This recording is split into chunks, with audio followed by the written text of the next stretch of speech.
Flood control projects na dapat sanay nakakatulong, ngunit madalas nagiging perwisyo, ang pinakabagong isyong mainit sa mata ng bawat Pilipino. Natapos ang kalahating taon na ginugol sa pag-iimbestiga sa tunay na nangyari sa mga anomalyang bumabalot dito, ano na nga ba ang lagay nito? Huwag na po tayo magkunwari.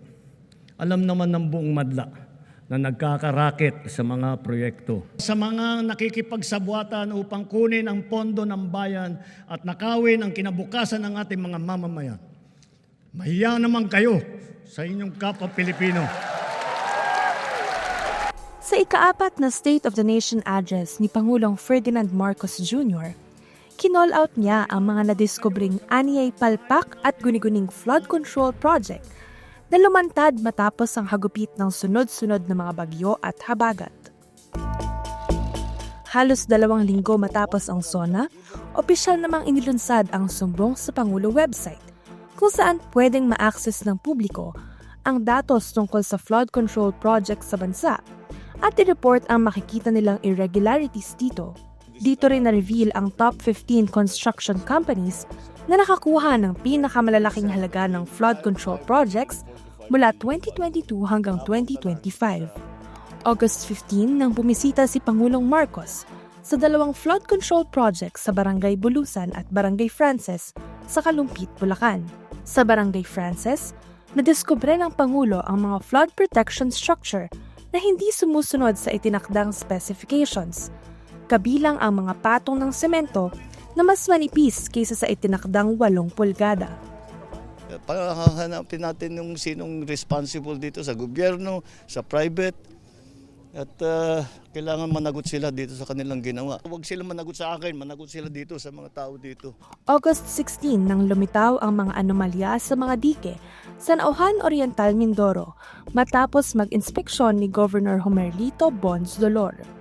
August 19 naman ang minarkahang Day 1 ng flood control hearings, ang araw na nag-convene ang Senate Blue Ribbon Committee sa nooy pamumuno ni Senator Rodante Marcoleta.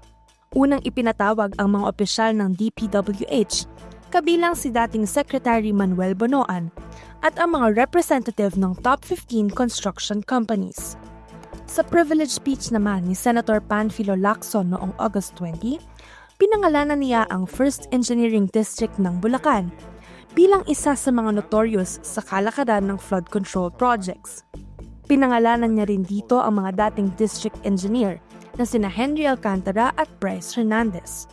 Nilista rin ni Lacson ang ilang substandard at ghost projects sa Pampanga, La Union, Oriental Mindoro at Bulacan, kabilang ang 4 na flood control projects sa Hagonoy na naitala sa sumbong website, ngunit hindi naman natagpuan ng personal na bisitahin ng kanyang grupo ang lugar.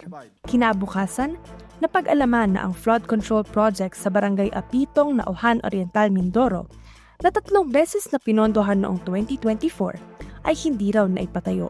Sa Batangas naman noong August 22, inaresto si First District Engineer Abelardo Calalo matapos niya umanong tangkaing suhulan si Batangas 1st District Representative Leandro Leviste para maudlot ang investigasyon sa flood control projects sa lugar. Mahigit 3 million pesos umano ang suhol na nakumpiskan ng mga otoridad. August 27, sinabi ni Presidential Communications Office Undersecretary at Palace Press Officer Claire Castro na inatasan ng Pangulo ang pagsasagawa ng lifestyle checks sa mga opisyal ng pamahalaan. Kasabay ng pagpapalit ng buwan, ang pagbabago sa liderato ng DPWH. Umupo bilang bagong kalihim ng Department of Public Works and Highways si DOTR Secretary Vince Dizon noong September 1. Yan ay kasunod ang anunsyong nagbitiw si Manuel Bonoan noong August 31. Sa parehong araw rin ng unang humarap sa Senate hearing si Sara Diskaya bilang may-ari ng Alpha and Omega General Contractor and Development Corporation, isa sa top 15 companies na sangkot sa flood control anomalies. We have been in the construction business for 23 years. So I would presume na in the 23 years, pwede naman siguro kami po kumita. Sa nasabing hearing, inamin niyang may kontrol siya sa siyam na construction companies na nagbibid sa mga kontrata ng DPWH. Dahil dito, nirevoke ng Philippine Contractors Accreditation Board o PICAB ang lisensya ng siyam na nasabing kumpanya. Sa parehong hearing din niya kinumpirma ang 28 luxury vehicles na kanyang pagmamay-ari na nag-udyok naman sa Bureau of Customs na hanapin at kumpiskahin ang 12 rito matapos nilang i-raid ang compound ng mga Diskaya kinabukasan September 2. September 2 rin ang unang committee hearing naman ng Kamara kung saan inamin ni Lawrence Lubiano, presidente ng isa pa sa top 15 construction companies na Centerways Construction and Development Incorporated, na nag-donate siya ng 30 million pesos sa naging election campaign ni Senator Cheese Escudero noong 2022. Pero paglilinaw ng Political Finance and Affairs Department o PIFAD ng Commission on Elections, walang pananagutan si Escudero at isang kontratista kaugnay ng 30 million pesos na donasyong pangkampanya na tinanggap niya para sa kanyang kandidatura. Dagdag ng PIFAD, hindi raw lumabag sa Omnibus Election Code sina Escudero at Lubiano. September 8 naman nang palitan ni Senator Vicente Soto III si Senator Escudero bilang Senate President. Kasunod nito, napalitan din si Senator Marcoleta bilang chair ng Senate Blue Ribbon Committee. Pinalitan siya ni Senator Lacson. Kinabukasan, sa day 2 ng hearing sa Kamara, lumantad naman ang mga litrato ng mga tambak-tambak na pera sa opisina ng DPWH Bulacan 1st District. Ako po nagpicture nito. Kasi dyan lang po ako nakakita ng ganyan karaming pera. First time ko po yan. Kung makikita niyo po, magkakahiwalay po yung pera. Yung mga designated person po na pagbibigyan yan, Your Honor. Sa hearing din na ito, pinangalanan ni Hernandez sina Senator Jinggoy Estrada at Senator Joel Villanueva na sangkot umano sa flood control anomalies sa kanilang distrito na mariing pinabulaanan ng dalawa. September 10, sinuspinde ng LTO ang driver's license ni na-dismissed Bulacan 1st District Engineer Henry Alcantara, Assistant District Engineer Bryce Hernandez, JP Mendoza, Edric San Diego at RJ Dumasig na tinawag na BGC Boys o Bulacan Group of Contractors dahil sa umunoy pamemeke at maling representasyon. Noong September 11, formal nang binuo ang Independent Commission on Infrastructure sa bisa ng Executive Order No. 94 ng Pangulo na may layong imbestigahan ang katiwalian sa flood control at infrastructure projects sa pamahalaan. Matapos ang ilang araw, pinangalanan na rin ng Pangulo ang mga bubuo sa ICI, kabilang si Baguio City Mayor Benjamin Magalong bilang Special Advisor. Itinalaga naman ng Pangulo si retired Supreme Court Associate Justice Andres Reyes Jr. bilang chairperson ng komite at former DPWH Secretary Rogelio Singson at SJV & Company Country Managing Partner Rosana A. Fajardo bilang commission members. September 16 naman nang magsimulang maglabas ng freeze order ang Anti-Money Laundering Council o AMLAC para sa assets ng mga nadadawit sa flood control anomalies. Kabilang ang mga dating opisyal ng DPWH gaya ni na Henry Alcantara at Bryce Hernandez at mga may-ari ng iniimbestigahang construction companies gaya ng mag-asawang Sara at Curly Diskaya. Sa sumunod na araw, nag-resign naman bilang House Speaker si late 1st District Representative Martin Romualdez.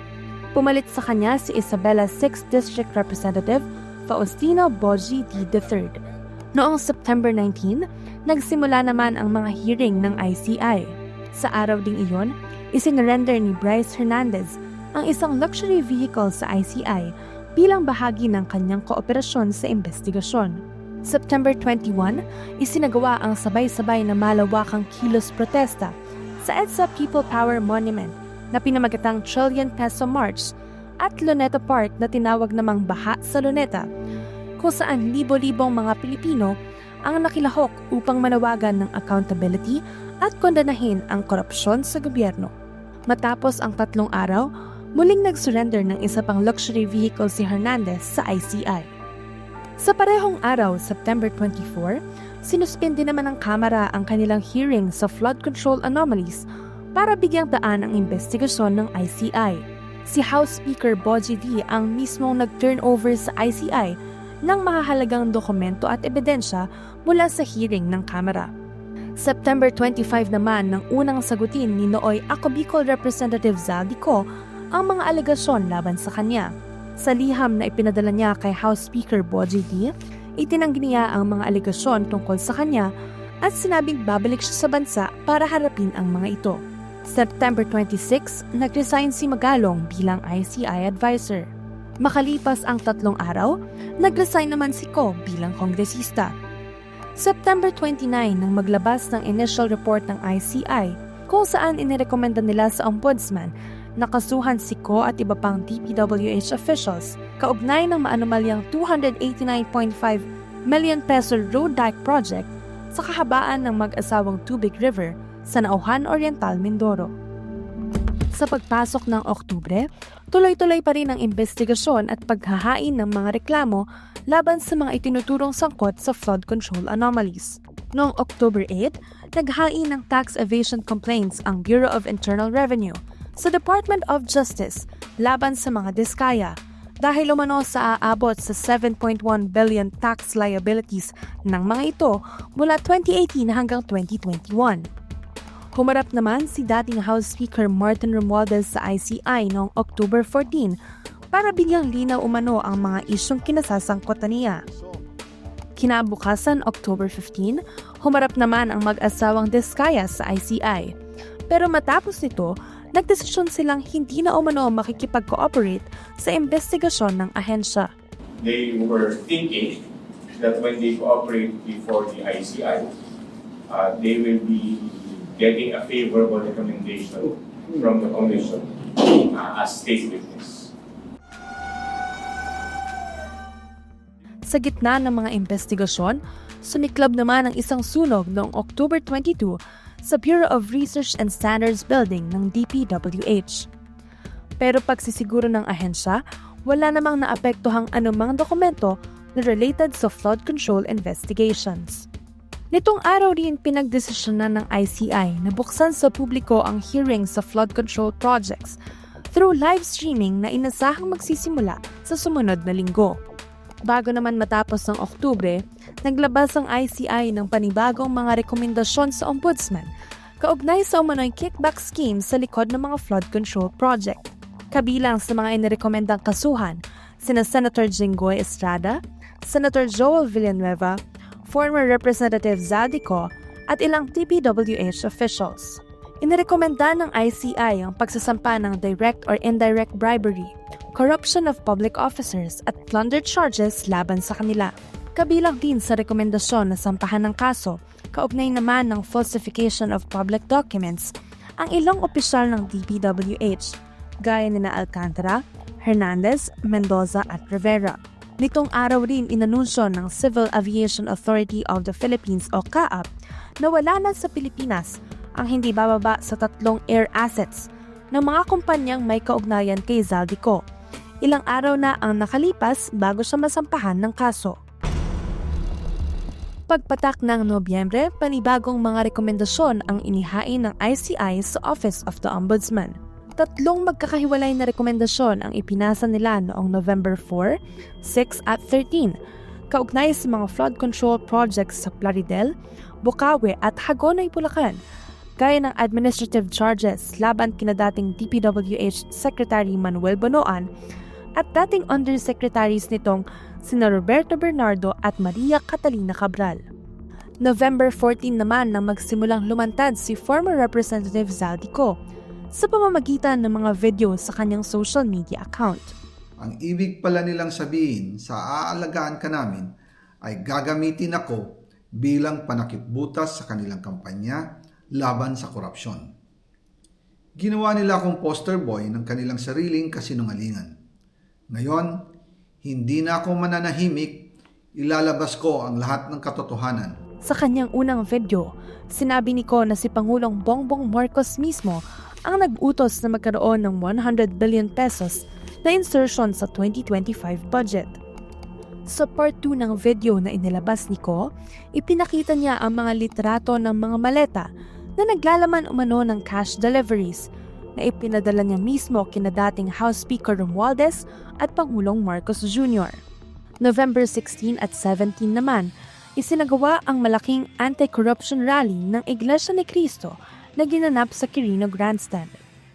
November 18 nang opisyal nang magsampa ng kasong graft at malversation of public funds ang ombudsman sa Sandigan Bayan laban kina Ko, ilang DPWH Mimaropa officials at SunWest Incorporated directors kaugnay sa mga anomalya sa 289 million peso flood control project sa Nauhan Oriental, Mindoro.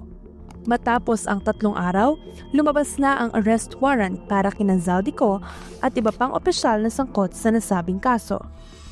At ang susunod na hakbang, ay wala nang paligoy-ligoy pa, ang ating mga otoridad ay siyempre papatupad na nila itong mga arrest warrant na ito. Aarestuhin na sila, ihaharap sa korte at pananagutin sa batas. Walang special na pagtrato, walang sinasanto. Ibinunyag din ni DPWH Secretary Vince Dizon ang ICI referral na imbestigahan si Romualdez. Ngunit nilinaw sa ICI referral document na si Romualdez ay isinailalim lamang para sa further investigation at walang partikular na kasong inirekomendang isampa laban sa kanya. Sa isang joint referral naman ng ICI at DPWH sa Office of the Ombudsman nitong November 26, inirekomenda nila ang pagsusumite ng impormasyon kaugnay ni Ko at 7 kasalukuyang miyembro ng Kamara na tinatawag na mga contractors dahil sa kanilang umano'y kaugnayan sa mga kontratistang nakakuha ng mga proyekto mula sa DPWH mula 2016 hanggang 2024. Sa sumunod na linggo, 9 na DPWH officials ang nahuli at nasa ilalim na ng kustodiya ng mga otoridad. Lahat sila nag-plead the not guilty sa kasong graft at malversation of public funds. At noong November 28, 110 million pesos na cash ang ibinalik ni dating Bulacan District Engineer Henry Alcantara sa pamahalaan. Bago matapos ang buwan, nagsagawa muli ng ika-2 trillion peso march at bahasa Luneta Rally para ipaabot ng mga Pilipino ang kanilang mensahe ng hustisya sa mga korupsyong nagaganap sa pamahalaan. As promised, nitong pagpasok ng Desyembre, sinimulan ng buksan ng ICI sa publiko ang kanilang hearings kaugnay ng Flood Control Projects probe nitong December 2.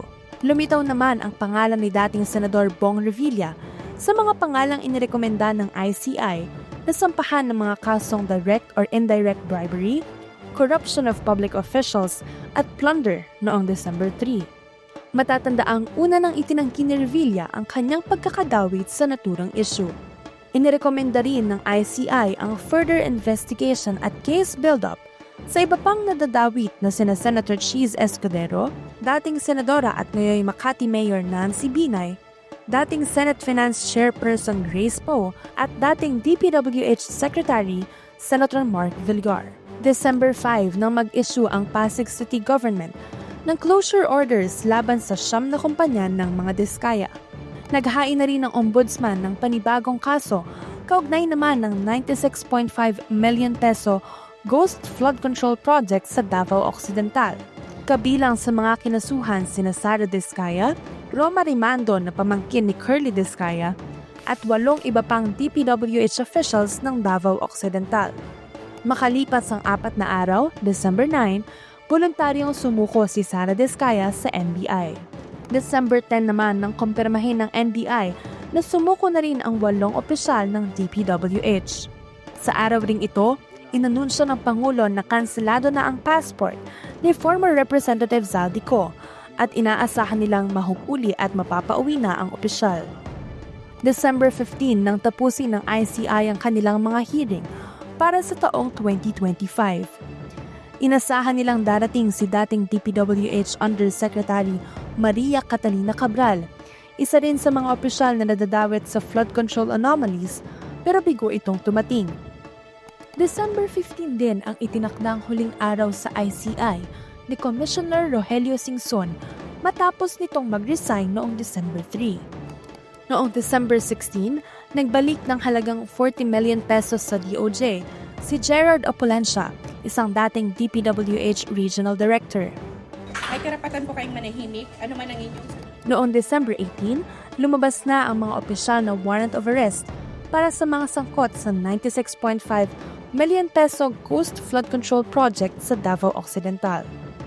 Happy, yes! Sa parehong araw, kinagulat naman ng marami ang pagkasawi ni dating Undersecretary Cabral na natagpuan malapit sa Cannon Road sa Benguet.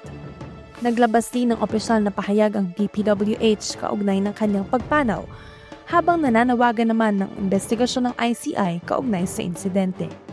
December 19 din nang magbalik ng karagdagang 71 million pesos si dating District Engineer Henry Alcantara sa pamahalaan.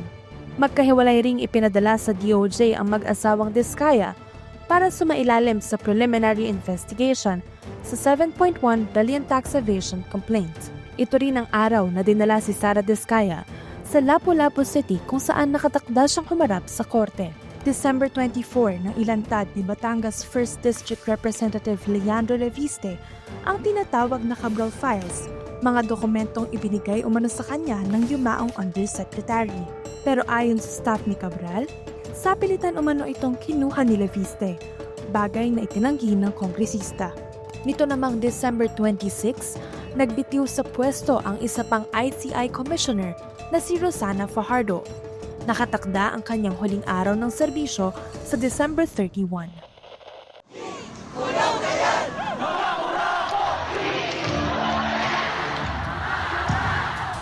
Sa gitna ng patuloy na investigasyon ng mga anomalya sa flood control projects, isa lang naman ang sigaw ng hustisya ng mga Pilipino. Ikulong na ang mga kurakot. Patuloy na maging mapagmatsyag at manatiling nakatutok sa mga balitang hatid ng GMA Integrated News tungkol sa patuloy na flood control project investigation sa susunod na taon.